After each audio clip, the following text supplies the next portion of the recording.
Dan, I have given myself a new nickname. Really? I have. All right. Well, what's that? I'm all about nicknames. I love them. My nickname, I am now the human pincushion. Oh. All right. I'll wait for the explanation. Yeah. Well, let's just say that these wasp nests are everywhere. Oh. And Yeah. and nowhere that you would think they would be. That's this time of the year. They're busy. Gosh. Busy bees. Yeah. I was just minding my own business and it felt like something just jumped up and bit me. and there it was, a bee. Yeah. Yeah, if you ever wanted to see a lunatic flopping around on a gravel driveway, that was me. I was getting swarmed. Man, Oh, not good. Yeah, it's the loneliest feeling in the world, I tell you. My son, he makes it part of his, like, I don't know, every week he'll go around, and I don't even ask him to do this, but he's really conscious about that stuff. And he'll go around looking at my wood piles or underneath like IBC tote covers, checking for bees nests, because he does not like them either. He wants them taken care of right away. Uh-huh. Yeah. Wow. Yeah, it was a slow motion swarm. There was nothing I could do about it. Oh, It was geez. yeah, I saw stars. It reminded me, so I used to be in the auto parts industry.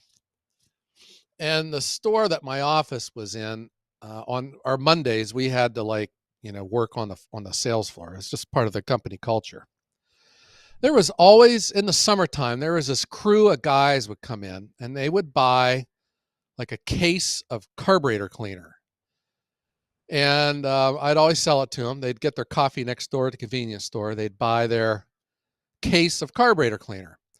So one day I thought, I'll just make small talk with these guys. And I was like, wow, you guys must have a really dirty carburetor for all this carb cleaner you're buying.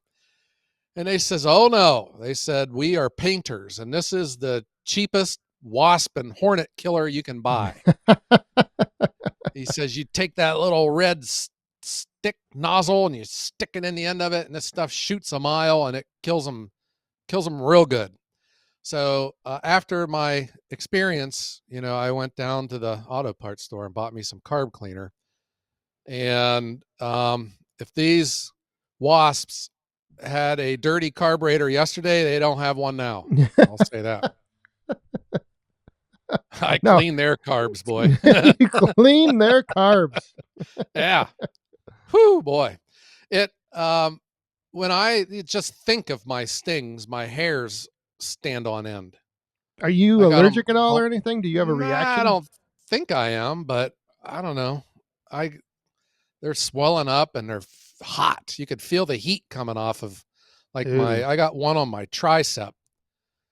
And you could just feel the heat coming off of it, Yeah. Not good. You can barely see my tricep from the heat coming off of it. Oh, yeah. My. Yeah, but that was a tough way to spend the day.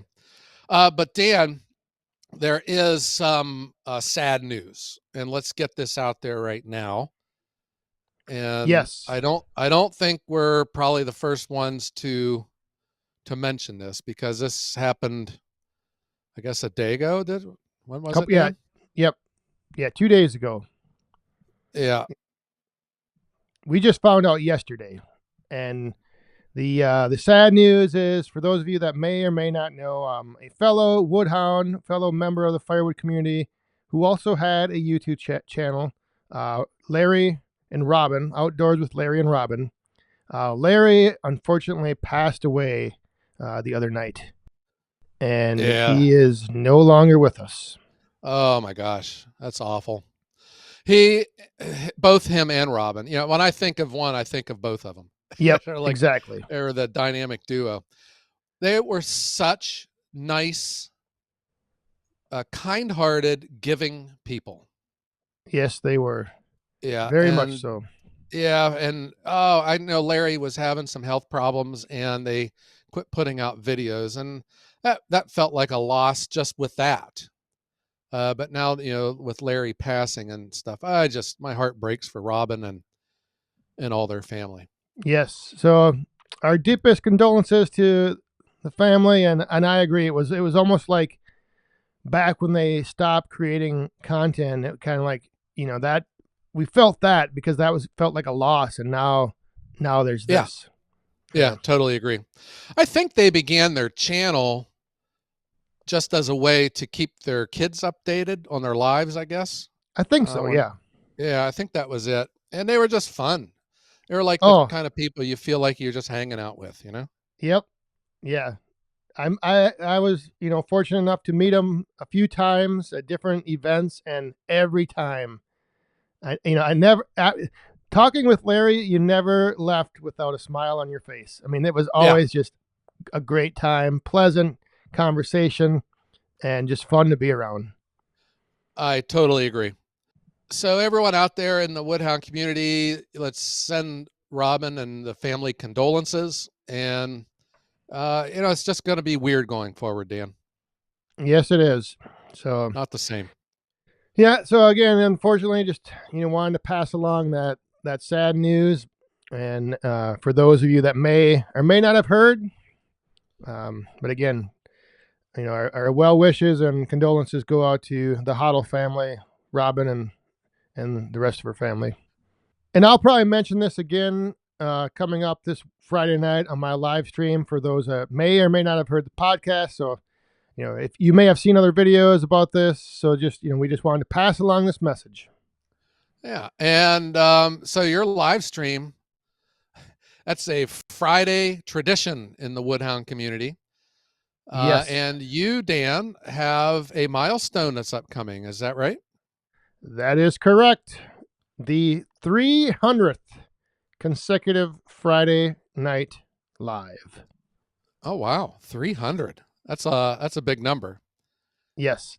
Not just live So that streams. So that's only counting Friday night live Friday streams. nights. Yeah. So how many years is that? That's like so you'd have to divide 300 by 52 for 52 weeks, right? Yes. I believe it's like a little over little 5.5, maybe a little over 5.5. Gosh, Yeah. 5.5 years of live streams. So I will make an inference that you have no life and you are boring. That is what my wife sometimes says. Your Friday nights are at home talking into a camera. Yes. But the funny thing is I would have been home anyway. Like it hasn't really been that big of an impact on, the way that we live our lives. Yeah. I think I could probably say the same thing. I don't know, Dan, everyone's different, but we're married. I mean, our kids are in college still, but we just hang out and Yeah. surf the internet, watch TV, uh, complain about all the things around the house that we haven't fixed. Yeah, if I would have been doing this when I was in my 20s, I don't think I would have hit, 10 consecutive Friday nights. Unless they were all out at the bar, you would have had them all filmed there for sure. Yeah, running around, who knows where. But yeah, Yeah. it hasn't been that bad. Uh huh. All right. Well, Dan, as I'm talking to you here, my my stings are just itching off. Gosh, they just don't stop. And I need to get like that. What do you put on your What do you put on your bee stings? That Benadryl or something like that. Yeah, there's a thing called afterbite. It's like Oh a God. stick, like a big marker that you can rub on, and that Yeah. helps. That really helps. Yeah, boy. I remember a long time ago. I was brush hogging my backfield and I got swarmed, man. And I had stings all over me. And then it was right when we went on vacation. And I spent like 2 days of our vacation in bed with ice packs all over my stings. Just awful. And then I get in the firewood. Yeah. Oh boy. Yeah. Maybe I'll just spend the rest of the day inside. But there is I had mentioned my nickname, the human pincushion. I remember my dad had some nicknames for me, but I probably shouldn't use them on our family G-rated podcast here. But Dad, I guess you could say my wife and my dad, they if you were to talk to them, they'd probably say I'm not too bright. Now my mom, she would tell you that I was a genius Ah, and yes. very good looking. All right, so let's just go with my mom here for right now, and let's just assume that she's right, and moms are always right. But have I told you, Dan, that I am very bright and intelligent when it comes to observing a business from afar or an organization, and I can look at it critically and figure out what they could do to improve. I was semi-aware of this superpower of yours, It's a but superpower. yeah, but I'm interested to hear more. Well, I had an experience for the first time in my life. We had our cat had passed away back in the wintertime, and he made cameo appearances in a number of my videos. And he is such a great cat. He is the luckiest cat in the world. He strayed to the house. He lived in our barn for years, and then he eventually worked his way into the big house here. What a great cat! But he's old, and so he passed away. So we haven't had a cat for a couple months. It's just been tough transition. And I was telling my wife, I said, let's get another cat, but I kind of feel like I would like to go get a rescue cat, a shelter cat, Yeah, instead of just getting, because you get free cats all over the place. yeah, But I thought, we're in a position here. We are very good pet owners, and there's a poor cat out there that's had a rough life, and we can have a positive influence, right? there you go. So Yeah, I thought I would just look around for some animal shelters and I go get us a cat. Yeah, sounds sounds easy, easy doesn't enough. Yeah, yeah, it? heck yeah, why not? Yeah, well, I'm here to tell you, if when I am elected dictator, there will not be any orphaned cats or shelter cats in this world, because they would all have happy homes. And I don't know, Dan, there's just something about these shelters that's got me scratching my head. And it could be because I don't know what I'm talking about. But, like I said, from the outside looking in, to me, it looks like simple solutions here. I go into a shelter. Good heavens, I didn't realize there's this many cats in captivity, you know? Oh yes, And okay, I can let imagine. me, yeah. So the people that take care of these animals are just awesome, giving, kind people. They have committed their lives to these animals, and that's totally admirable. But I thought I've never done this before. It was just in my head, Dan, that I'd go in and I'd walked up and down the aisles and I'd say, yeah, I'll take this one and that one. I would pay for them and I would be out the door with my two cats. Well, it doesn't work like that. It doesn't. No. It doesn't work like that. I don't know what the deal is here. So you gotta fill out an application, Yep. and they ask, I don't know, some of these, and you can get online and see their applications. Some of these are pretty intrusive. They're wanting to know your income, if you rent or own, and then if you rent, do you have the land? They want to know the landlord's name. They want to know your previous pets, Yep. your veterinarian, and the number that they can be contacted. How many people are in their house, how many other animals, this and that. And then I thought, this is kind of odd. So I started looking into it, but there's like other shelters. Like, I don't know if it's in big cities or stuff. I mean, they have like at home inspections Yeah, before I've heard before of they'll that. give you an animal. It Yeah, they just they come out and do an on-site interview.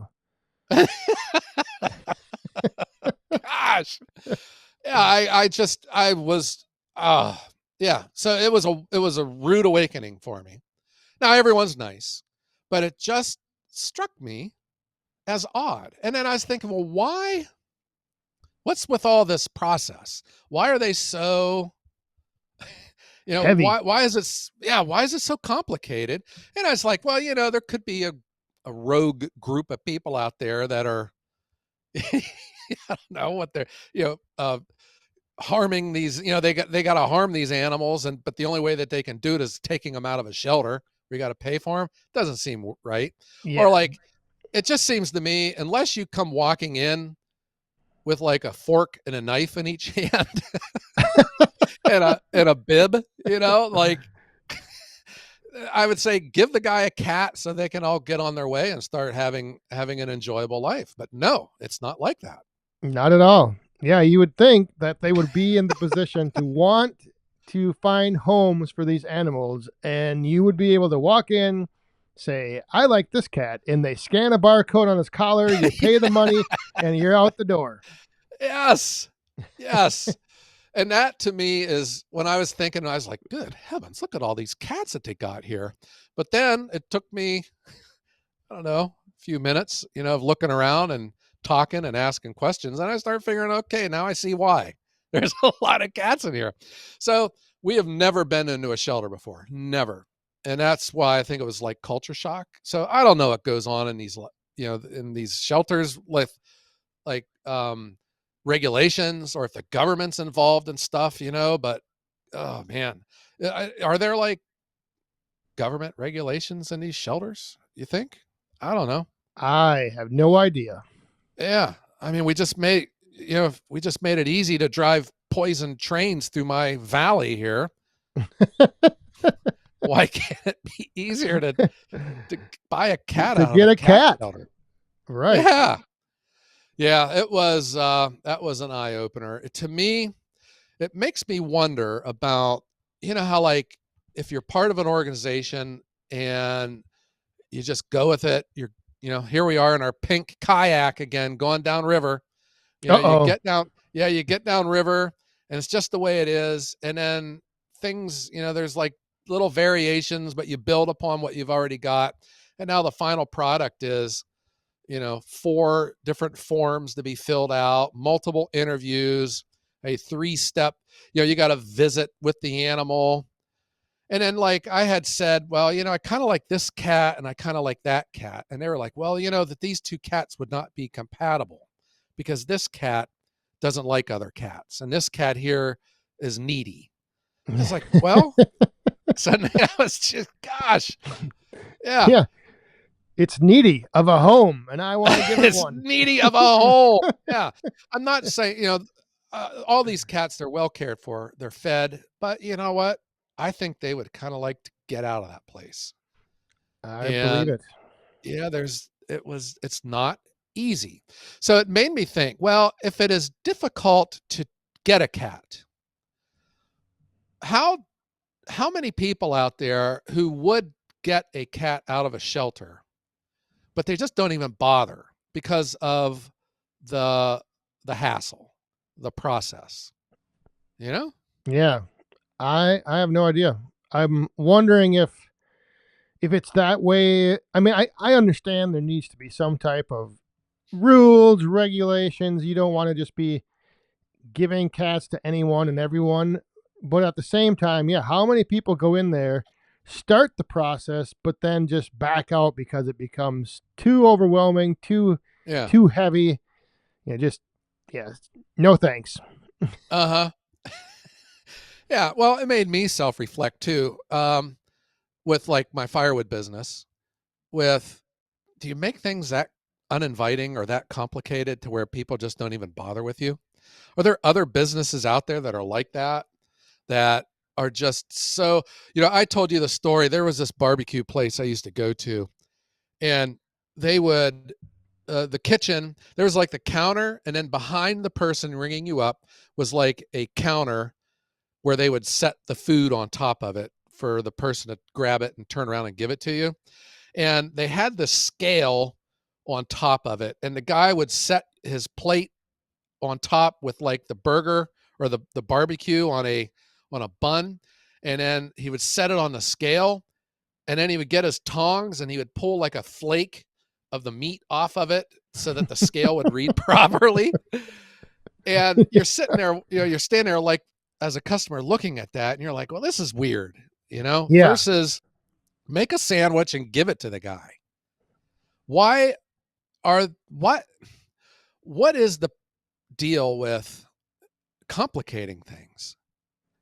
And I hope when I assess my firewood business, I don't see it like that at all. Mine is focused on the customer. Their needs come before mine. that's usually how it should be. Yes, and to your point about that restaurant, like that example, it may not impact your experience right then and there, but it is going to impact whether or not you probably go back there. So Yeah. how easy you make your, I guess, transaction of, like, for firewood, how easy is it for your customers to get their firewood, the experience they have getting your firewood, like all of those things. I think a big problem. I was almost guilty of this with my website. Like I just put everything together and I thought it was good, but then I went in acting as a customer and I found things that took too long. Too many choices to make, too many boxes to check, and so yeah, it comes down to like the customer experience is one that maybe in firewood there isn't a lot of attention paid to it because you just think of, oh, you want firewood? Okay, here's firewood. Yeah. I think that when I look at the firewood industry as a whole, it seems that the people that want to get into business are focused on the production side of it. They got to know Yes. what kind of splitter am I going to use? Am I going to pile it and stack it? Am I going to load it here or whatever? But they don't think of it as a sales engine, something that drives sales. And developing your whole process around selling, and selling is problem solving for the customer and making it an enjoyable experience for the customer. Yes. Yep. Yeah. Too many.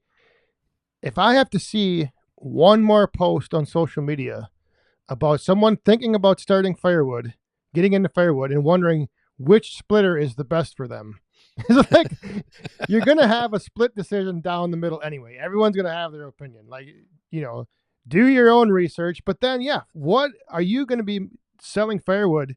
Like, do you understand these that it's, service? Like you're providing a service. Right. It's more than just figuring out which splitter you're gonna start with. Yeah, it should be when you think about starting a firewood business, it should be okay. When you get your website up and running, come talk to Yes. me about your splitter, right? Yeah. Yeah. Yeah. So that was on my mind with the cats and this animal shelter. Okay. So there was all these cats, and they were like all in their little cages. And I saw this one, and it talked to me, and I got it on my mind. I can't get it out of my mind. But if not for knowing that we can bring joy to this poor kitty cat's life, I don't know, man. It's kind of hard to like want to go back. It's a hassle. Yeah, well, that's probably why most people, they get them in the door, they show them the animals, they start pulling on their heartstrings. They say, "Look at this," Yeah. and then they say, "Well, okay, all this paperwork is worth it because I'm giving this animal a new home." Where if they would show you all that paperwork up front, you probably they would probably really have a lot of people walking out. Yeah. It kind of reminds me. Do you remember the story I told you? I was trying when I was driving out to the Paul Bunyan show. It's like 3 hours from my house. Oh I yeah, took yeah. this I took this back way, and I drove past this house, and there was a car for sale. And I was looking for that exact same car, as low mileage. And I called the lady, later that week, and I wanted to buy it off of her, but I didn't know how to. Anyhow, she wouldn't give me her address. Like it was, I was like, how in that?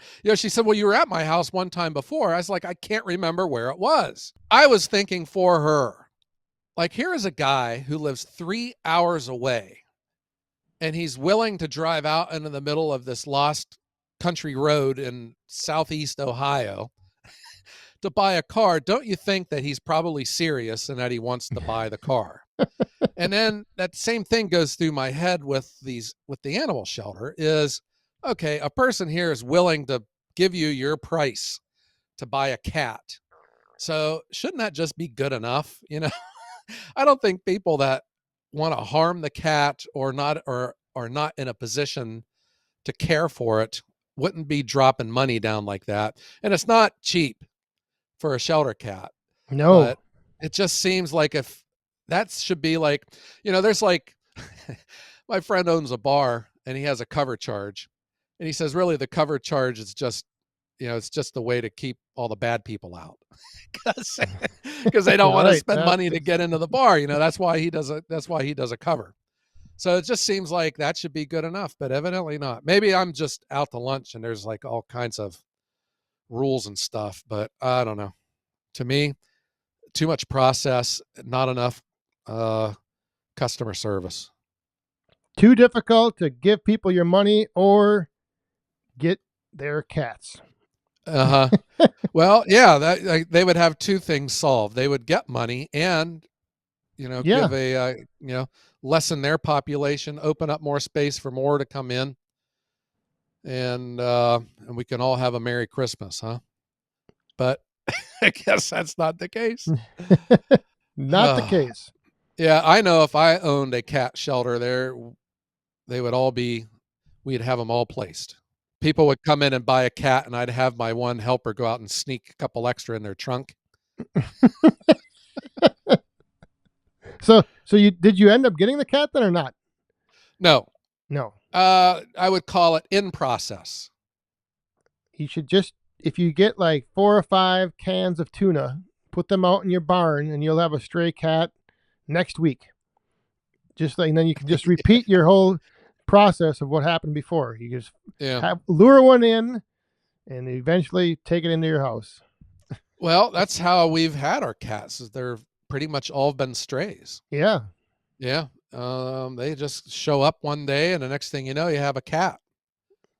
And lately, though, there's just, we don't have them. I think they must all be down in these shelters. Locked up in the shelters. Yeah, they're scratching the glass with their claw, pawing at you, saying, "Get me out of here! Get me!